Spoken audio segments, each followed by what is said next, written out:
이재명이가 금투세를 조금 없애는 방향으로 얘기를 했어요. 안녕하세요. 준철학관의 협조 인사드리겠습니다. 제 방송은 이제 금요일날 녹화 방송을 하고요. 토요일날 1부, 그 다음에 이제 화요일날 2부 이렇게. 그래서 제가 이제 정치인들 주로 이제 사주를 이렇게 풀어드리는데 가끔 가다가 이제 문자가 오세요.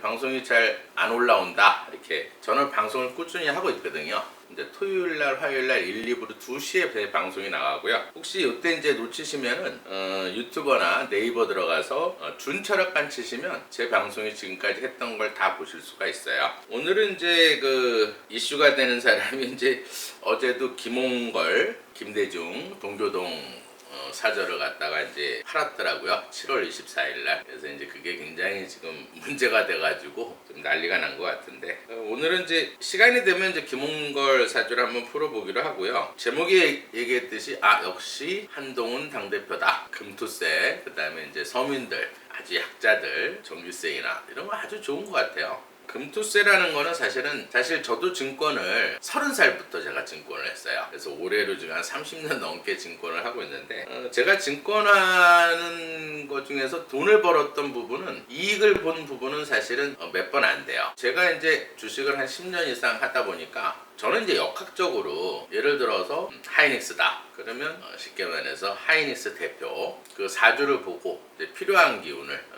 제가 욕을 좀 많이 먹었어요. 그 최태원 회장 때문에 댓글이 엄청 올라왔었는데, 사실 그때 이제 방송할 때도 그랬어요. 이제 최태원 회장한테는 이제 오행이 화가 들어올 때 항상 좋더라고요. 그래서 달이 그때가 이제 5월 전에 했었는데 5, 6, 7월 달이 이제 화가 들어와서 이제 운이 되게 좋다. 그래서 약간 이제 최태원 회장을 비호하는 쪽으로 방송을 들으셔서 많이 댓글을 올리신 것 같은데, 안 좋은 댓글을 많이 봤어요 제가. 근데 이제 지나고 나니까 하이닉스가 굉장히 많이 올랐죠. 최태원 회장 얘기를 하는 게 아니고, 주식을 많이 가지고 있는 대표이사가 예를 들어서 5, 6, 7월 달은 화가 굉장히 강한 달이었어요. 그러면 이럴 때는 이제 한 4월 달쯤에 하이닉스를 산다. 저는 그렇게 이제 주식을 투자를 했는데, 보통 보면은 많이 올랐죠. 하이닉스가 많이 올랐다가 이번 전주 월요일 날 좀 떨어진 걸로 알고 있는데, 하여튼 이 대표이사 운으로 보고 이제 저는 이제 주식 투자를 했어요. 그래도 이 주식이라는 게 일반 주식 투자하는 분들은 이제 차트를 보고 이제 많이 주식을 투자하는 편이고, 저는 이제 역학을 하는 사람이기 때문에 이제 오행을 가지고 대표이사가 화가 필요하다, 화가 이제 운이 들어올 때 좋다, 그럼 어쨌든 대표이사 재산이 늘어나는 거니까 그 화가 들어오기 전에 주식을 항상 샀어요. 그리고 이제는 8월 7일 입춘이 지나면서 이제 물이 들어오기 때문에 지금은 사실 이렇게 하이닉스 같은 경우는 빼는 그런 상황이었는데, 여지없이 이제 물 들어올 때는 많이 빠지더라고요.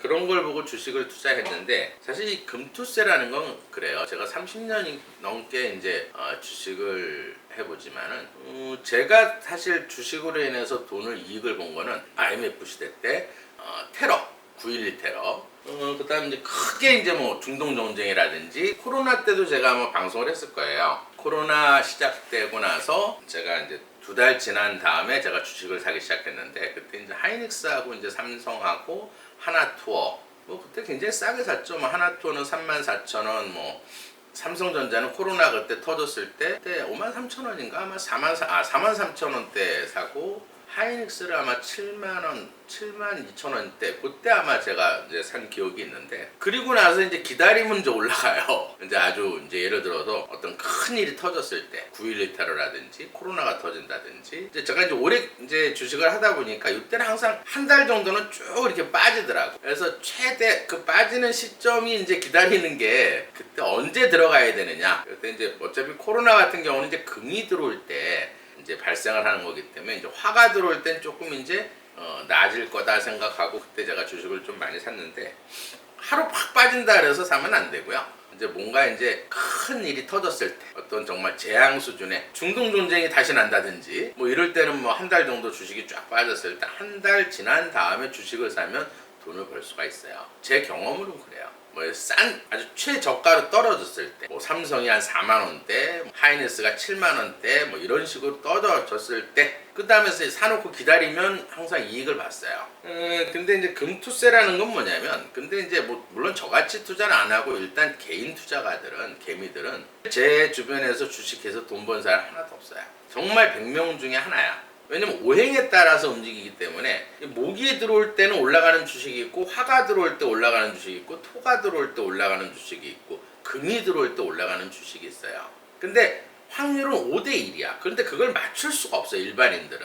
이 때문에 어쨌든 주식하면 거의 잃어요. 그러다가 진짜 운이 좋을 때, 정말 크게 뭐 큰 사건이 일어나서 주식이 폭락했을 때 바닥에서 사갖고 뭐 한 6개월 1년 기다린 그런 사람들은 돈을 또 많이, 그런 게 이제 한마디로 이제 횡재인데, 그러면 대다수의 쉽게 말해서 주식하시는 분들은 우리 주변에도 뭐 한 1년에 뭐 반토막 나서 뭐 5천만 원을 잃었다, 2억 투자했는데 1억 남았다, 이런 분들이 거의 대부분이에요. 근데 그거를 갖다가 어떤 정부에서나 증권회사 뭐 누구든지 보상을 안 해줘요. 거기에 거래세 나가죠, 또 돈 잃죠. 근데 이제 어쩌다가 이제 한 5천만 원 이상 벌었어. 근데 그걸 세금을 매긴다? 이건 말도 안 되는 법을 지금 문재인 때 만든 거예요. 이 증권을 안 해본 사람은 이걸 잘 몰라요. 어제 누구예요? 그 원내대표, 민주당 원내대표가 이런 얘기를 하더라고요. 제가 방송을 이제 대본 없이 하다 보니까 이름이 잘 생각나.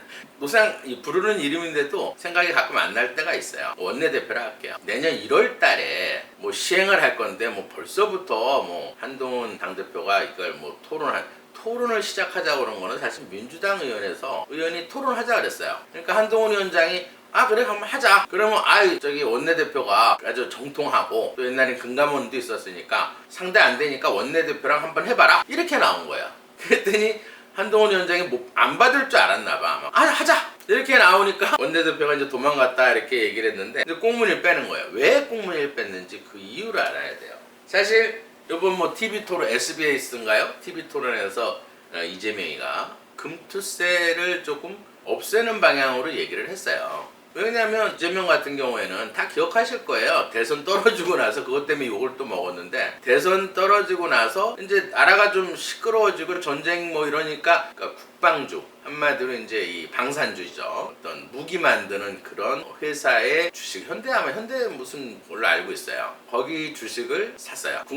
사실 그때 대선 지고 나서 좀 호남 사람들이나 쉽게 민주당 당원들, 개딸들 완전히 시리에 젖어서 막 헤매고 있을 때, 그때 주식을 산 사람이 이재명이에요. 이재명은 이제 주식에 대해서 조금 알겠죠. 왜냐면 해봤기 때문에. 이 주식시장이 움직이는 거는 내년 1월 달에 움직이진 않아요. 항상 6개월 전에 어떤 일이 있었을, 앞으로 이제 벌어질 일에 대해서 6개월 전부터 반응하는 게 사실은 증권시장이에요. 제가 해봐서 알아요. 뭐 금방, 예를 들어서 정부 정책이 좋은 게 하나 딱 나와서 확 되는 게 아니고, 그 정책이 한 6개월 후에 시행될 거다, 이렇게 해야지만이 주식이 올라가는 거예요.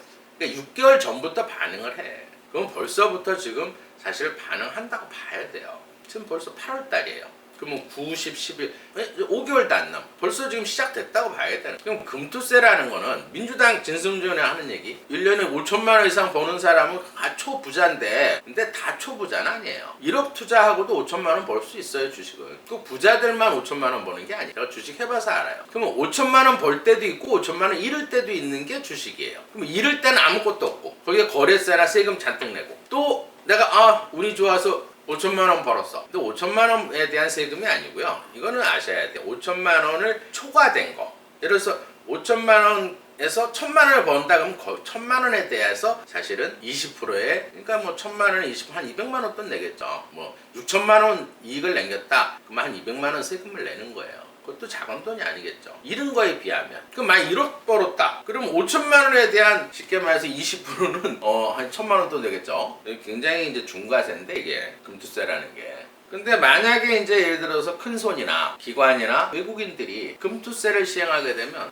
우리나라 주식 안 해. 지금은 개인들도 다 지금 미국 주식이나 외국 주식을 다 살 수 있는 시대예요. 옛날 같지 않다는 얘기예요. 그럼 우리나라에서 금투세 내니 미국 주식 시장 사는 게 훨씬 낫겠죠.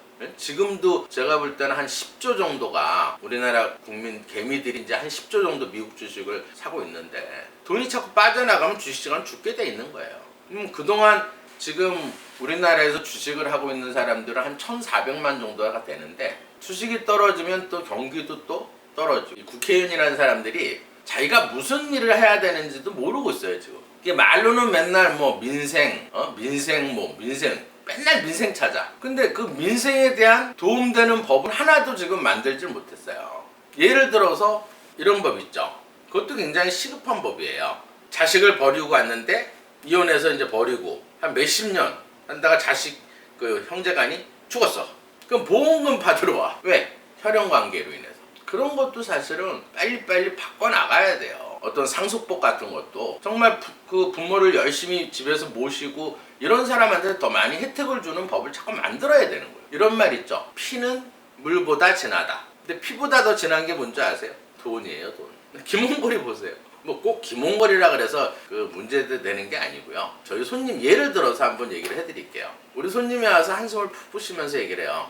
옛날에는 사실 건물도 있고 재산이 굉장히 돈을 좀 많이 버신 분인데 그럴 때는 이제 자식들네 집에 가면은 서로 막 그냥 뭐 어머니 아버님 뭐 어디 뭐 해외여행 가시죠 뭐 고기도 사주고 뭐 백화점 가서 옷도 사주고 뭐 서로 차로 데려서 서로 모시고 그리고 나서 한 2년 전에 그 재산을 다 이제 자식들한테 건물도 이제 물려주고 이제 통장에 있는 돈도 물려주고 이제 워낙 자식들이 잘하니까 지금은 집에 가면 짜장면 시켜준대요. 그것도 뭐 한 자식은 바쁘다 그러고 한 자식은 그 며느리가 짜장면 시켜주대. 그래서 한숨 푹 푸시면서 얘기를 하시더라고요. 그래서 피보다 더 진한 건 돈이다 이렇게 생각을 해요. 제 손님들한테는 항상 그래요. 절대 죽을 때까지 재산은 주지 마라. 뭐 꼭 어려울 때 뭐 생활비나 이렇게 줄 수는 있어요. 하지만 다 주지 마십시오 이렇게. 그 다음부터는 찬밥되는 거야. 피보단 돈이 진하다. 사실 한동훈 당대표가 역시 좀 잘하고 있는 것 같아요. 지금 사실 190석이나 되는 야당을 이길 수 있는 거는 사실 민심이고 쉽게 말해서 민생 입법을 많이 만들어야 돼. 통과 안 되더라도 자꾸 언론에 흘려야 돼. 부모를 열심히 모시는 사람한테 상속도 많이 해주고 또 불합리한 거 많잖아요 우리나라. 지금 국회의원들이 제대로 지금 일을 안 하고 있어요. 국회의원이라는 거는 국회에서 어떤 국민이 정말 잘 살 수 있는 입법을 만드는 기관이에요. 법을, 좋은 법. 좀 억울함이 없게끔 법을 자꾸 고쳐나가요. 근데 지금 사실 국회의원 면책특권 이게 언제 생겼는지 아세요? 옛날 유신, 전두환 이럴 때 쉽게 말해서 국회의원들 막 구속하고 국회의원들이 말 잘못하면 구속시키고 이러니까 그걸 보호하기 위해서 만든 법이야. 근데 지금 뭐 마음대로 국회의원 구속 못 시켜요. 그런 면책특권은 없애야 되는 게 당연한 거예요. 필요가 없는 법이야 사실은. 그걸 이용해가지고 쉽게 말해서 공무원들 이런 데한테 막말을 하고 국회 안에서 얘기하는 건 무조건 면책이니까 무조건 막말을 하고 쉽게 말해서 모함을 하고 특검을 하고 근데 예를 들어서 대법원에서 헌법재판소에서 특검에서 이번에도 한동훈 당대표 말이 맞아요. 아무 죄가 없다 그러면 무고죄로 처벌을 해야 되는 거야. 국회의원들은 못 틀려요. 왜 무고를 죄 없는 사람 고소해서 어차피 무고죄라고 하는. 그래서 그것도 처벌을 받게 해줘야 된다고 생각해요 저는. 지금 할 게 너무 많아요. 사사로운 민생법이 얼마나 많아. 불합리한 법도 많아요. 제가 자영업하는 사람이라 하는 얘기가 아니라 이렇게 의료보험 얼마 내는지 다 알아요. 보통 조선족 같은 경우는 3, 4만 원. 직장인들 많아야 7, 8만 원. 근데 우리 손님 중에서 1억 정도 매출을 올려요. 그 매출을 올린다는 게 그게 다 남는 돈이 아니에요. 직원들 월급 나가고 뭐 나가고 뭐 세 나가고 이렇게. 그럼 뭐 한 달에 뭐 한 3, 400 정도 벌 거예요. 그 인건비 자기 인건비 빼면 거의 없어. 근데 의료보험료는 100만 원씩 나와.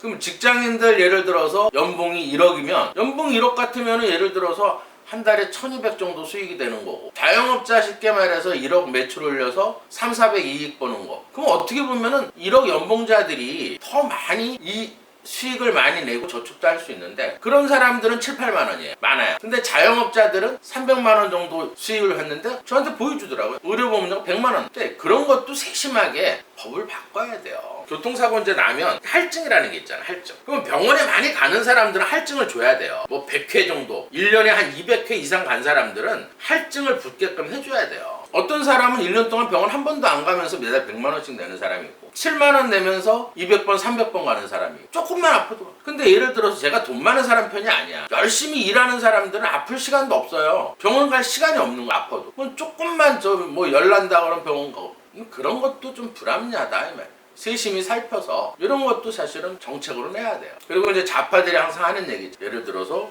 부자 감세 부자를 갖다가 뭐 세금을 뭐 줄여준 부자가 되려고 그러면요 일단 열심히 노력도 해야 되고 운도 따라야 돼. 근데 우리나라가 지금 돌아가는 게 누구 때문에 돌아가는 줄 아세요? 부자 열심히 돈 버는 사람 20%가 나머지 80%를 다 매겨 살린다고 생각하면 돼요. 그게 예를 들어서 의료보험이니 또 세금이니 이런 거. 지금 세금 제일 많이 내는 사람 누군지 아세요?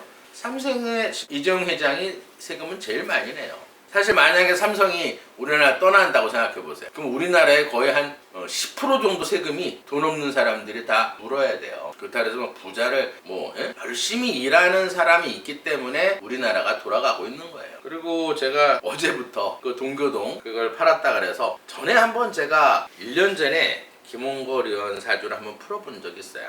그때도 참 무능력한 사주다 이렇게 하고 제가 기억이 나는데 김홍걸 사주하고 좀 지금 뭐 금투세 반대하는 저 진성준이 뽑아오기는 뭐 방송통신 과방위 위원장 최민희 그렇게 뽑긴 했는데 하여튼 시간이 될 때까지는 조금 풀어드릴게요. 김홍걸이 요새 좀 이슈가 돼가지고 이 사주는 사실 또 정책이 안 하려고 그랬는데 조금 해드릴게요. 사실 김홍걸 같은 경우에는 이호 여사의 이제 아들이고 원래는 사실 김대중 대통령한테는 아들이 3명 있었어요. 김홍일이 첫째 아들이고 둘째 아들이 김홍업, 그다음에 셋째 아들이 이제 김홍걸인데 이제 첫째 둘째는 이제 본초 소생. 굉장히 그 본초가 제가 알기로는 목포에서 인쇄업하면서 굉장히 큰 부잣집 딸이었어요. 그리고 이제 재산이 많은 집안의 여자였고 정말 목포에서 큰 부자로 살고 있던 외가가 굉장히 잘 사는 그러니까 이제 홍일이나 이제 홍업 이쪽 외가 쪽이 굉장히 잘 사는 그런 걸로 알고 있었고 그다음에 그 동교동 자택은 사실 1964년에 김홍일이 그러니까 장남 소유로 원래 이제 등기가 돼 있었어요. 그러다가 이제 거기서 한 35년 살면서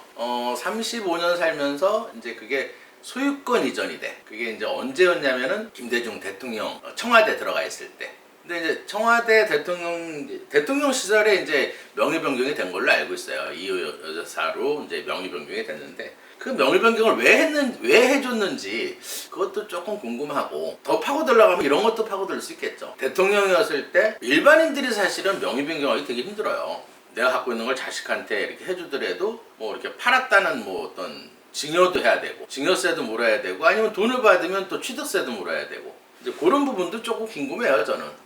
그래서 이 여사 앞으로 왔다가 그 이제 간단하게 생각하면 이제 남편하고 이제 재혼이기 때문에 이제 만약에 예를 들어서 이혼을 했을 때 아니면 사별을 했을 때 남편이 이제 김대중 대통령이 이제 서거하고 난 다음에 이호 여사는 쉽게 말해서 후초기 때문에 따로 재산권이 이렇게 형성이 되는 거예요. 김대중 대통령 재산이 아니라 따로 후초기 때문에. 그래서 이호 여사 명의로 돼 있는 그 동교동 쉽게 말해서 집이 김홍걸로 이제 자동 이제 상속이 되는 그런 상황이 된 거고. 근데 상속을 받으니까 이제 억울하겠죠. 김홍일이나 김홍업. 근데 사실 김홍일 같은 경우에는 이호 여사 서거 전 2달 전에 사실은 또 돌아가셨어요. 그래서 이제 일단은 뭐 상속권이 없는 거고. 그렇지만 김홍업 자식들이 있을 거란 말이에요. 근데 왜 이 얘기를 하냐면 이휘호 여사가 쉽게 말해서 유서를 남겼어요. 유서를 어떤 식으로 남겼냐면 이거는 대통령 기념관으로 해라. 그렇지만 쉽게 말해서 너희가 너무 어려워서 정말 이거를 재산이 없어서 이걸 팔게 될 때는 김대중 재단의 35% 나머지 3분의 1은 쉽게 말해서 재단에 내고 기부를 하고 나머지 3분의 2를 쉽게 말해서 세 자녀 그러니까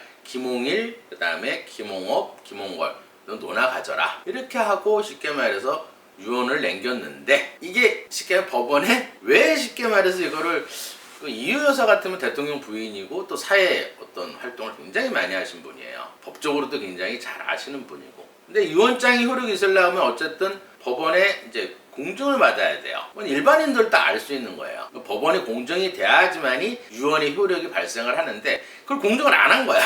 왜 안 했는지 그것도 사실 저 궁금해요. 그리고 나서 돌아가신 다음에 공증을 안 했으니까 유언장이 효력이 없는 거야. 그래서 김홍걸이한테 이제 상속이 되고 상속세를 또 김홍거리가 이제 물 때 집을 이제 이번에 팔았다. 그러면 사실 제일 억울한 사람 누구겠어요? 김홍업이겠죠? 자다가도 아마 벌떡 일어날 거예요. 왜 또 이게 뭐였냐면 사실은 그 가처분 소송을 냈어요. 예를 들어서 이거 억울하다. 그래서 그거를 법원에서 인정을 했어요. 가처분에 대해서. 그러고 나서 이제 2021년인가요? 그때 이제 둘이 합의. 이거는 절대 팔지 않고 대통령 기록관으로 하자 하는 식으로 김홍업에서 합의를 한 거예요. 이건 팔지 말고 절대 대통령 기념관으로 하자. 근데 김홍거리가 이걸 팔아먹은 거예요. 합의를 어기고. 이게 뭐 다시 소송이 들어올지 안 들어올지 저 같으면 소송할 것 같아. 억울하니까. 소송하면 또 이길 가능성도 있어요. 제가 보기에는. 근데 뭐 7월 24일 날 이제 동교동이라는 데가요. 제가 어렸을 때부터 저는 알아요. 이 동교동이라는 게 동교동이라 그러면은 한마디로 이 민주, 그러니까 김대중 그 사저라는 건 근데 그 터가 좀 나쁜 거예요. 터가. 저는 이제 이 역학하는 사람이기 때문에 뭐 가보진 않았어요 제가. 근데 영적으로 이렇게 느꼈을 때 그 터에서 사실은 가택연금을 55회 당했어요. 그래서 전부 다 예를 들어서 감시도 하고 경찰관들이 뺑 둘러서 그 집 주변에 집 매체 사가지고 맨날 망원 카레바로 감시를 하고 그래서 기자들 문 앞에서 이렇게 담장이 그때 좀 낮았어요. 담장이 낮은 거 빨간색 벽돌로 해서 그 위에서 김대중이가 이제 뭐 기자들한테도 막 이렇게 얘기를 하고 어떻게 보면은 이제 민주화에 대한 성지인데 터는 센 것 같아요. 거기서 사실 대통령을 몇 번 떨어졌어요. 근데 어디서 당선되는 줄 아세요? 일산으로 이제 하도 이제 거기서 뭐 예를 들어서 망명생활도 하고 그 집에서 다 일어난 일이야. 55번 가택연금 나가고 망명하고 쉽게 말해서 깜빵도 가고 터가 센 거예요. 그래서 일산 사저로 옮긴 거야. 근데 거기서 대통령이 됐어요. 진짜예요. 이건 찾아보시면 알 거예요. 그래서 터가 센 데에서는 카페를 한다. 제가 사주 풀어야 되는데 자꾸 서론이 자꾸 길어지네. 이 카페를 한다 그러는데 이제 그 사람은 나는 카페 안 한다. 나는 진짜 순수하게 대통령 기록관으로 만들겠다. 근데 그게 사실일까요? 그래서 제가 좀 알아봤어요. 그래서 좀 궁금한 못 참거든. 그랬더니 그 동교동 사저를 산 사람이 커피 프랜차이즈. 근데 거기에도 커피 매장이 한 2개 있나 봐요. 그 마포구 쪽에. 근데 이 사람이 이 집을 살 때 가족명의 3명이서 이걸 샀는데 등기를 했는데 채권액이 얼마인 줄 아세요? 96억이야. 100억짜리에서 채권 최고액이 96억이에요. 그러면 96억이면 채권 최고액이나 80억을 대출을 받은 거예요. 이 사람이 뭐 연예인처럼 뭐 연예인이나 아니면 진짜 현금 부자가 아닌 이상 이자 내야 될 거 아니에요. 근데 제가 한번 따져봤더니 지금 금리가 7% 8% 그래요. 많을 돈은 10%도 되고 뭐 5%도 되고 막 이러는데 한 7, 8% 잡아도 한 달 이자가 얼마인 줄 아세요? 80억에 대해서 얼핏 한 4천만 원 돼요. 그러면 그 집에서 최소한 200만 원은 수입이 돼야 이자를 낼 수가 있어. 근데 그 기록관 만들면 본인 말로나 김홍걸 말로는 뭐 무료로 개방을 하겠다 그러는데 매달 4천만 원씩 나가면 아무리 부자도 망해. 진짜예요. 아무리 부자래도 매달 4천만 원씩 이자 나가면 망해요. 프랜차이즈 다 문 닫아야 돼. 그걸 누가 믿겠냐고. 그래서 대출을 안 받았어 솔직히. 대출을 안 받고 그냥 100억 주고 샀어. 그럼 믿어. 정말 이 사람 후원자고 뭐 독직하고 뭐 정말 나라를 위해서 민주당을 위해서 이렇게 한다. 믿어. 생각해보세요. 4천만 원씩 매달 나가. 근데 그거를 아무것도 안 하고 있어. 그걸 누가 믿어요? 그러니까 우리나라는 쉽게 말해서 이런 게 있다. 항상 하는 얘기 있잖아요. 끓는 냄비. 언론에서 막 이제 할 거야. 한 달 정도 할 거. 이게 사태 보면 한 2주 정도 갈 것 같아요. 그럼 잠잠해지면 그걸 기록관으로 남기겠어요? 재밌는 게 계약 조건이 있어. 이 계약 조건이라는 것도 이게 잘 따져보면 되게 재밌어요. 대통령 기록관으로 한 3-4평 정도는 절대 손대지 않는 계약 조건이 있어. 김홍거리가 걸어놨어요. 그걸 왜 걸어놨겠어요? 김홍업 때문에 걸어놓은 거예요. 약속이 협의. 이거를 쉽게 말해서 너한테 주는 대신 대통령 기록관으로 아니 한마디로 기념관으로 써라 하는 합의를 했기 때문에 만약에 그게 단서를 안 달면 소송이 들어오거든. 또 소송이 나 대통령 기록관 분명히 해서 이 단서 정을 달았다. 이 카페 하는 사람 어떻게 하겠어? 방 하나에다가 대통령 그 기념품 같은 거 한 서너 평이니까 하고 나머지 카페 운영하는 거예요. 그걸 보러 오는 사람한테 장사하겠다는 얘기. 한 달에 쉽게 말해서 200은 더 넘게 벌겠죠. 김대중 연세대에서 도서관 만든 것도 있고 또 공원도 있고 얼마나 많은 또 이 호남 사람들이 오겠어요. 뭐 서울에 왔다 그러면 거의 다 가는 거야. 그럼 200만 원 수입은 더 되겠죠. 그걸 노리고 한 건데 지금 이제 언론에서 그것도 터가 세서 그런 거. 제가 보기에는 터가 세서